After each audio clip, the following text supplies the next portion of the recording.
Last week in Berlin, just as the 2026 campaign season began to boil over, I watched a woman standing at a massive rally in front of the Brandenburg Gate. She was radiant, chanting slogans about European solidarity and the unbreakable firewall against the right. She looks like the very picture of the enlightened establishment, confident, virtuous, and entirely convinced that she was on the right side of history. To her, the political firewall was a sacred barrier, a moral shield that kept the ghosts of the past at bay. But later that evening, I ran into her again at a quiet taxi stand a few miles away. The festive atmosphere of the protest was gone. When a group of young men in hoodies walked past, speaking loudly in a language she didn't understand, I saw her grip her purse so tightly her knuckles turned white. The transformation was instantaneous. The woman who had just spent hours shouting about open borders was now looking over her shoulder with a raw, primal terror. When I asked her about the new security amendments being debated in Brussels, she didn't talk about human rights. Instead, she showed me a photo on her phone of a concrete barrier, a Merkel Lego, recently installed at her neighborhood's playground. "They tell us we're winning," she whispered, "but I feel like I'm living in a fortress that's running out of food." That split-second shift from the soaring rhetoric of the firewall to the silent, claustrophobic reality of the street is the true face of Germany in 2026. It's a country where the elite are still trying to paint over the cracks in the dam, even as the water begins to pour into their own living rooms. The is no longer a theory, it is a lived experience. What happens when a civilization's public virtues and private survival instincts finally go to war? We are about to find out, because in Berlin, the firewall hasn't just been breached, it's about to come crashing down. That is an incredibly powerful way to frame it. That deep fracture between the public performance and the private fear. It felt like the whole story in one moment. It is. And that concept you mentioned, the broken mirror effect, is the perfect lens for what we need to get into today. It's this idea that a society can project this, unified, perfect image of itself. All while underneath, everything is just cracking apart. Revealing these conflicts that just can't be reconciled. That's what we're seeing. I think that captures the European moment perfectly. So that's our mission for this deep dive then. We need to trace those exact fractures. Yeah, we're going beyond the surface level stuff, the election results, the latest border incident. Right. We are really trying to analyze the systemic collapse of the whole political and legal architecture that was supposed to manage migration in Europe. Exactly. We're looking at what looks like a terminal rejection of the establishment policies. And to do that, we'll trace the whole arc. We'll start with the political breakdown in Germany, that cordon sanitaire collapsing. And then follow that into the legal machinery. The legal machinery, yeah. The weaponization of international law by courts and NGOs to sort of bypass the nation state. And finally, the price, the societal cost. The erosion of social cohesion, public safety, this permanent securitization of everyday life. The story of how the very system designed to manage a crisis actually became the engine of the crisis. Okay, let's unpack this. We have to start where that first big breach happened, Germany. Right. For decades, the German political consensus was built on the Brandmauer, the firewall. The cordon sanitaire, a sacred rule. A sacred rule that basically separated all the mainstream parties, CDU, SPD, the Greens, you name it, from the far-right AfD, the alternative for Germany. And the idea was simple. You do not cooperate with them. You don't vote with them. You don't form coalitions with them. You don't give them any legitimacy, period. And that firewall was so important because of Germany's view of itself, right, as this moral anchor for post-war Europe. Exactly.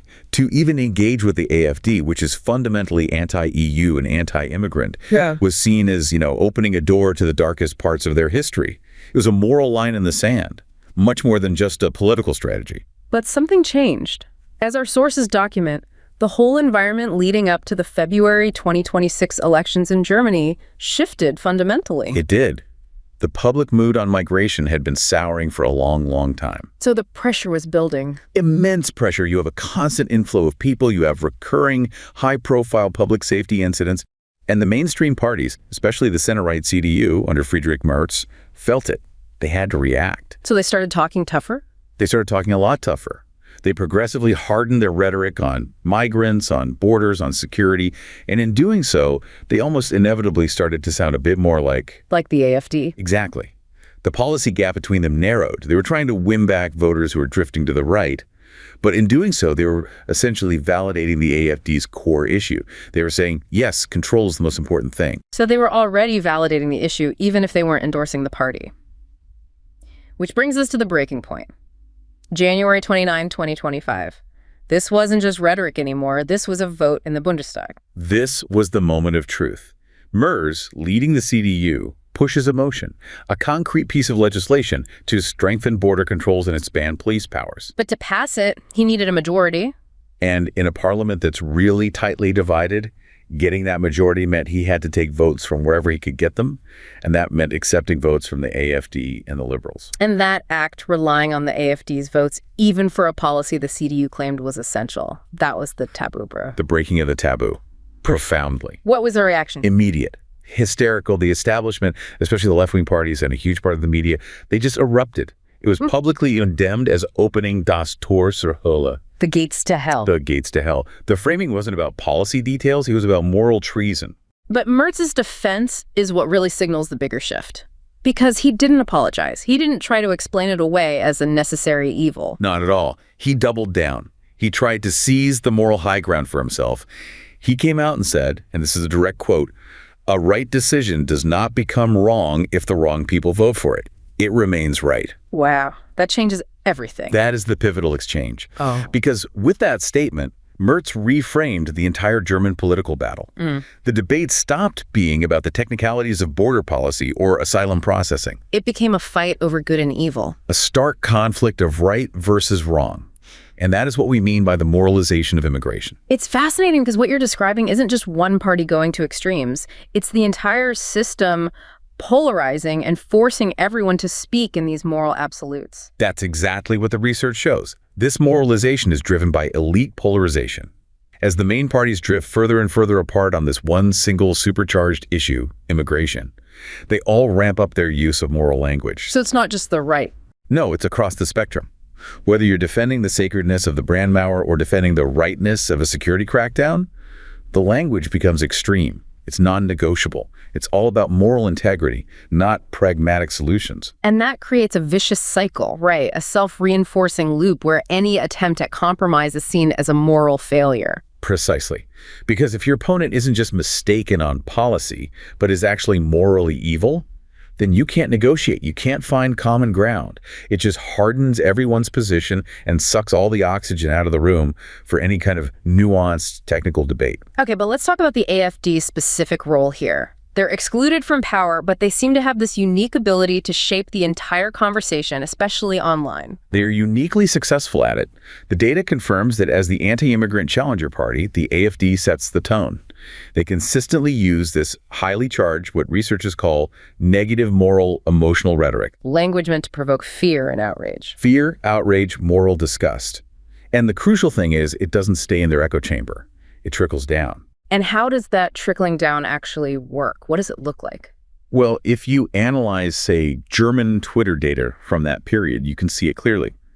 When the AfD starts hammering a specific moral frame like immigration is causing moral decay, that frame suddenly becomes dominant in the wider public conversation online. The AfD is fundamentally shifting the terms of the debate. So they're moving it away from how do we manage this to whose fault is this? Exactly. Away from management and towards moral culpability. So even if the mainstream parties reject the AfD's specific policies, they're forced to fight on the battlefield the AfD chose, using the emotional, moralized vocabulary the AfD introduced. Which has to have massive consequences for social cohesion. It does. When ordinary citizens are bombarded with this kind of rhetoric, they start seeing the issue through that same moral lens, not a practical one. And this doesn't just create political disagreement. It creates this deep, almost irreversible antipathy toward people on the other side. It turns political opponents into moral enemies. Yes. It creates these deep-seated moral fault lines that just shred social trust and cohesion. And the political fallout was immediate. The polls shifted dramatically after this. The AfD, riding this wave of chaos and, frankly, validation from Merz's move, just shot up. They jumped to 23% in the polls right after the taboo broke. So the electorate was reacting to the fact that the old order was broken. The Brandmauer had failed. That symbol, which for decades represented a stable, moral, functional consensus on how to deal with the far right, had proven to be completely terminal. This political collapse, though, as dramatic as it is, it's really just a symptom. The deeper issue, as you laid out, is the legal structure that made it impossible for Germany and other European countries to act in the first place. Yes. And that means we have to shift our focus from Berlin to Brussels and Strasbourg. Yeah. To the legal war being waged over national sovereignty. That's the next critical layer. The core critique coming from national conservative governments is that this migration crisis isn't just a random event. It's tied to a very deliberate political and ideological project. A project driven by Brussels. Driven by the Brussels bureaucracy and then enforced by activist courts. And what's the end goal of this project, according to its critics? The goal, they argue, is the long-term transformation of Europe into a post-national space. Meaning? A geopolitical bloc that's been stripped of its strong, distinct national identities and, critically, its Christian cultural foundations. And the primary mechanism to achieve this is to systematically strip member states of control over core sovereign functions, like migration policy, and centralize that power. Under the banner of humanitarianism. Exactly. The argument is that the humanitarian framework is essentially a Trojan horse for political centralization, and the main legal tool they've used is the EU asylum system, especially the Dublin III package. Right. Dublin III, adopted around 2013, 2014. That was supposed to streamline the asylum process, wasn't it? That was the official line.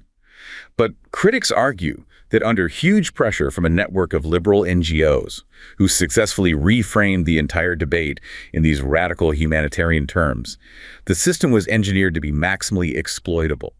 It replaced pragmatic state control with a kind of emotional, abuse-prone legalism. And this framework is what enabled the massive population movements later in the decade. It laid the legal groundwork, absolutely. Yeah. So get into the mechanics. How specifically did Dublin III paralyze a state's ability to control its own borders? It created a system of immediate, almost automatic rights based on a single declaration. Any person who crosses an EU border, legally or not, just has to utter the words, "I seek asylum." And that's it. That one statement is enough to trigger a whole suite of legal protections. The right to remain in the country, the right to housing, welfare benefits, and most importantly, protection from immediate removal. For how long? That's the catch. The asylum procedure itself can take months, even if it's fast-tracked. But then, if the claim is rejected, the individual has the right to appeal, and then appeal again. It could drag on for years, 3, 5, sometimes 7 years. And the whole time, they are legally protected and living in the host country. The whole time. It effectively turns asylum law into an ironclad shield for anyone who can physically make it to the border and say the magic words. So even though EU treaties like Article 79 are supposed to guarantee that member states control their own borders and immigration levels, this hyper-liberal, judicially enforced asylum system just bypasses that completely. It creates a massive, gaping loophole in national sovereignty. And what happened to the states that tried to push back, like Hungary or Poland, who insisted on defending their borders? They found themselves facing what can only be described as a hybrid legal war waged by Brussels. They were hit with infringement procedures, financial penalties, constant political pressure, all designed to force them to accept illegal migrants under slogans like mandatory solidarity. So the political pressure comes from Brussels. But the real legal teeth, the ultimate power, seems to lie with the European Court of Human Rights in Strasbourg, the ECHR. That's the heart of the judicial critique. The ECHR, in this view, is no longer acting as a court. It's acting as a juristocracy. A government of judges. Imposing its political will on democratically elected governments. Critics argue the court basically sees itself as sitting above politics, and national sovereignty is reduced to a kind of permission slip that these unelected judges can just revoke whenever they want. And the core philosophy that allows them to do this is called the lie of the living instrument. That's a dramatic phrase. What does it mean? Okay, think of it like this. The original European Convention on Human Rights, the ECHR, was supposed to be like a constitution, a fixed text with a meaning agreed upon by the countries that signed it. The living instrument doctrine throws that out. It treats the ECHR like a piece of software that the court can update on a daily basis without any democratic vote. It allows them to constantly reinterpret the convention, not based on what the countries originally intended, but in light of today's political fashions. So it's not politicians or voters who create new rights. It's a panel of judges in Strasbourg reacting to, say, the latest activist campaign. That's the essence of it. It gives these unelected judges almost unlimited power to expand the scope of rights in areas like privacy or non-return, fundamentally placing the court above the entire democratic process. It's the judiciary annexing the power of the legislature. And we can see this in action through what our sources call the 4 decisive legal innovations. These are the specific tools the court uses. Let's start with the most shocking one, the instant veto, or Rule 39. Rule 39 is a breathtaking display of judicial power. It's an internal rule, not even the main treaty, that allows a single on-duty judge at the court to issue an emergency interim measure. An emergency order. An order that can freeze entire government programs.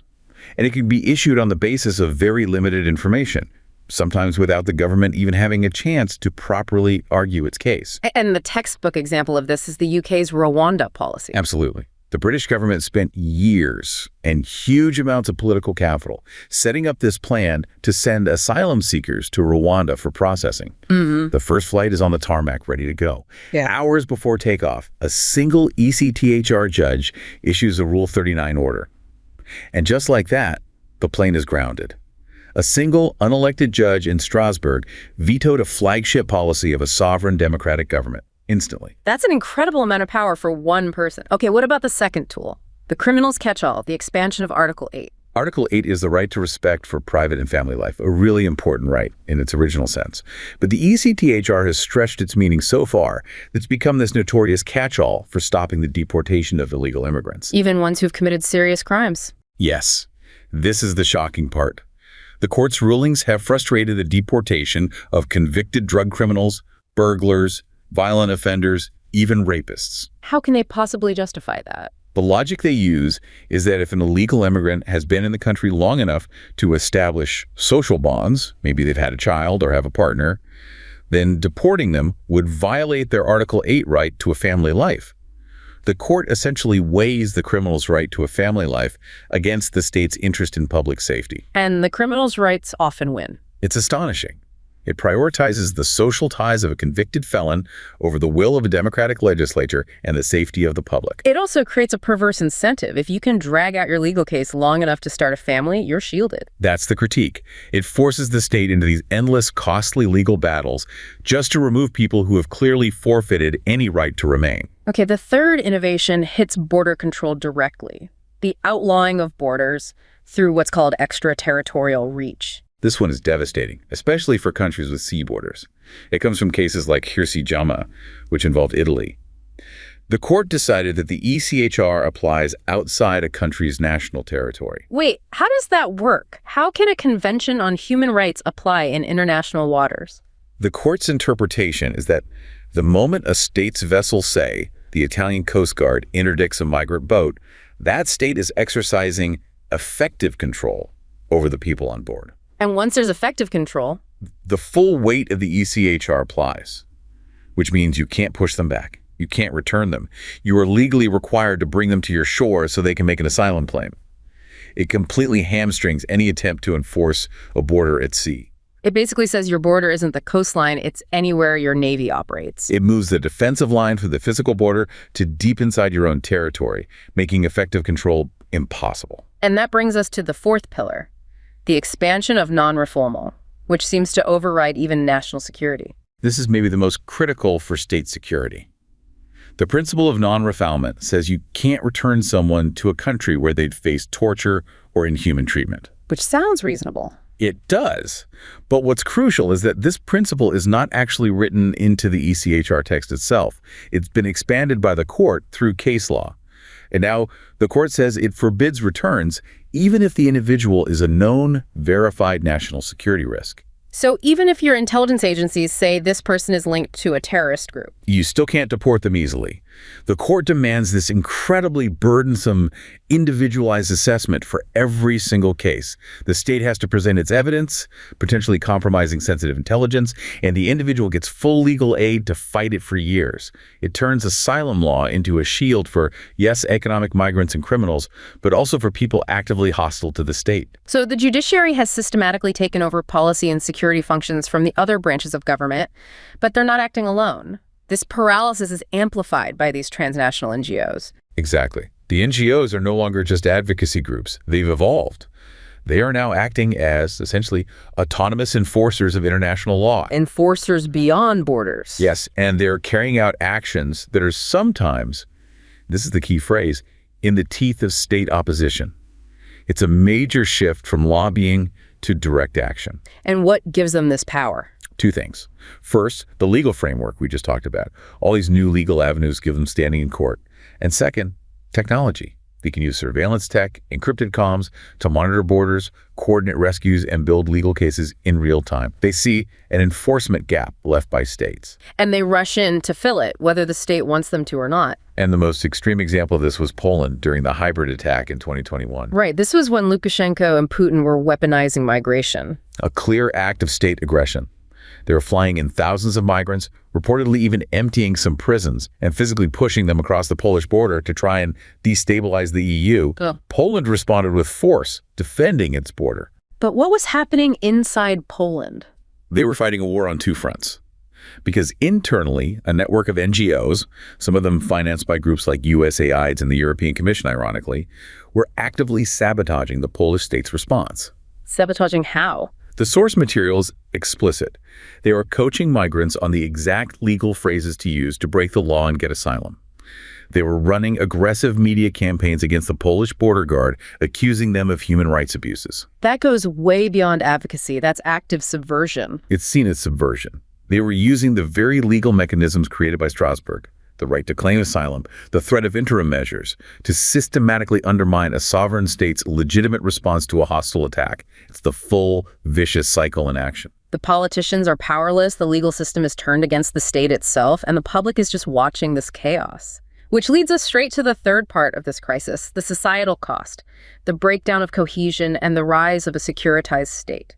And to understand this, we have to shift our focus from law and politics to the psychology of society. And the best framework for this is the concept of societal security. Okay, so societal security. How is that different from regular state security? Traditional security is all about the state, protecting its borders, its institutions, its sovereignty. Societal security says the thing that needs protecting isn't the government, it's the society itself. The culture, the identity. Its ability to persist in its essential character. The object of security becomes large-scale collective identities, the nation, its shared values, its way of life, things that can exist independently of the state. That's a really useful distinction. So state security is about treaties, societal security is about cohesion. Exactly. And societal insecurity happens when a community starts to fear that it won't be able to live as itself anymore. And in the European context, the number one source of that threat is migration. The fear that a massive influx of people will overrun or dilute the core identity of the group. But if the state itself is giving away its power to international bodies through this process of Europeanization, what happens to that community's sense of security? That's the core paradox. You get a decoupling of state and nation. By handing over sovereignty on migration to the EU or the ECHR, the state basically tells its own people, sorry, we can't protect your identity, our hands are tied. The community is left feeling totally exposed. That feeling of impotence has to be the perfect breeding ground for radicalism and for this process of securitization. It is. Securitization is the political move. It's when leaders or the community itself decide to label an issue like mass migration as an existential threat. Which gives it absolute priority. And justifies taking exceptional measures that go beyond the established rules of the game. It moves the whole debate from normal politics, like arguing about budgets, into emergency politics, where survival itself is on the line. Precisely. And this isn't just abstract fear.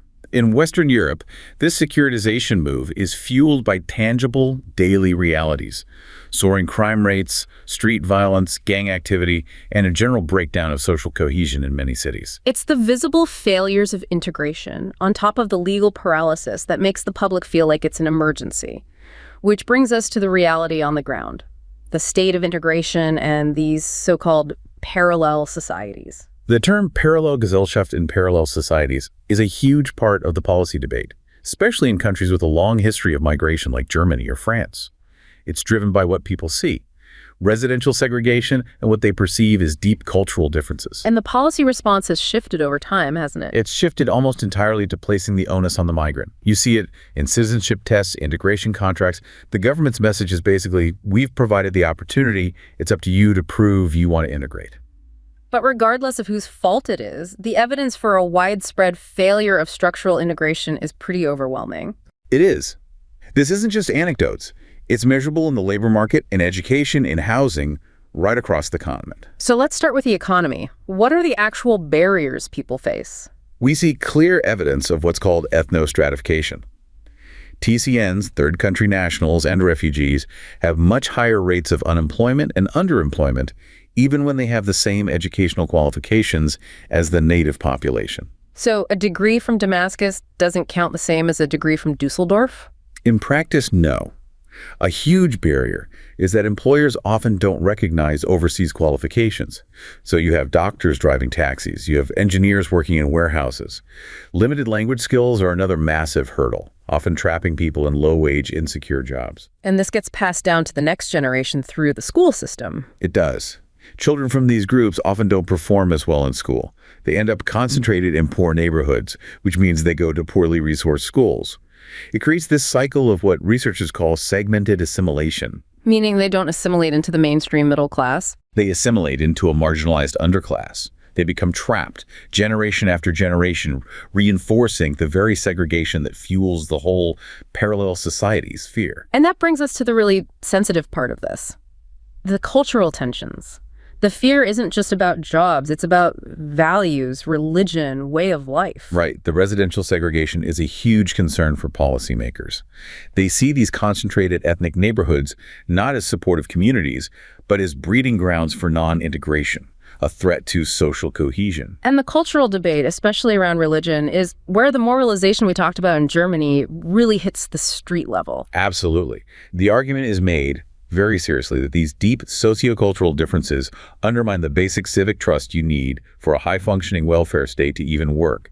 And after every major terrorist attack, that concern just intensifies. Cultural alignment becomes a security issue. So which is it? Is the root cause of the tension poverty, or is it culture? That's the core debate. There's a strong argument that the real problems are socioeconomic. That if you fixed the poverty and the structural barriers, the cultural differences wouldn't seem so threatening or politicized.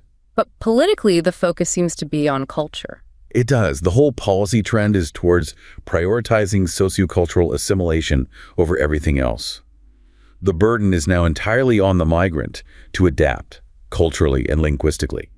And the result, even when the state is trying, is often a deeper sense of alienation. So even in a country like the UK, which has poured resources into integration. Studies still show that many communities, like British Muslims, for example, feel more disenfranchised than almost any other Muslim group in Europe. It shows that top-down government programs can't easily fix a problem that's happening in daily social life, in the market, in people's private lives. The state is using administrative tools to try and solve a cultural problem, and it's just making the fractures worse. That's the tragic endpoint. Okay, we have covered a huge amount of ground here. We started with the political firewall, the Brandmauer collapsing in Germany. Then we moved to the legal paralysis driven by the ECHR and activist NGOs. And we've ended with this deep societal fear and the reality of parallel societies. And the key takeaway has to be that these are not three separate stories. They're one story. It's a feedback loop. A doom loop. A doom loop. The political will to manage migration in Germany collapsed because the state was already legally paralyzed.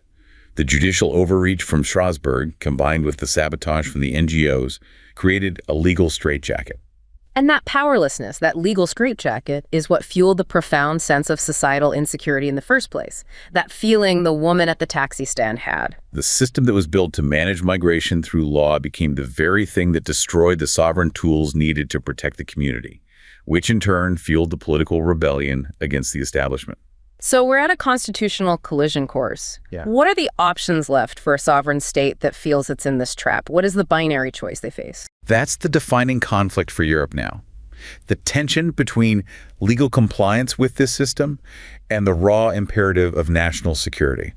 The legal framework is now so rigid that states are being forced into a binary choice, and both options have massive consequences. Okay, lay out the two paths. Path one is that they try to regain control by legislating around Strasbourg. This means writing clever new national laws that are specifically designed to circumvent the court's mandates. Finding loopholes. Using national security exemptions aggressively, creating new border procedures under that umbrella. It's a path of constant legal warfare with the court, and it risks being branded a rogue state by Brussels. And path 2? Path 2 is open resistance, simply ignoring the ECHR's rulings. Some national courts are already threatening to do this, or the ultimate step, withdrawing from the European Convention on Human Rights entirely, which has been debated in the UK. This path means accepting total constitutional and diplomatic chaos. So it's either a slow, grinding legal war or a sudden, explosive constitutional rupture. There's no middle ground left. The time for gradual, polite political adjustments is over. The constitutional collision is now the default setting.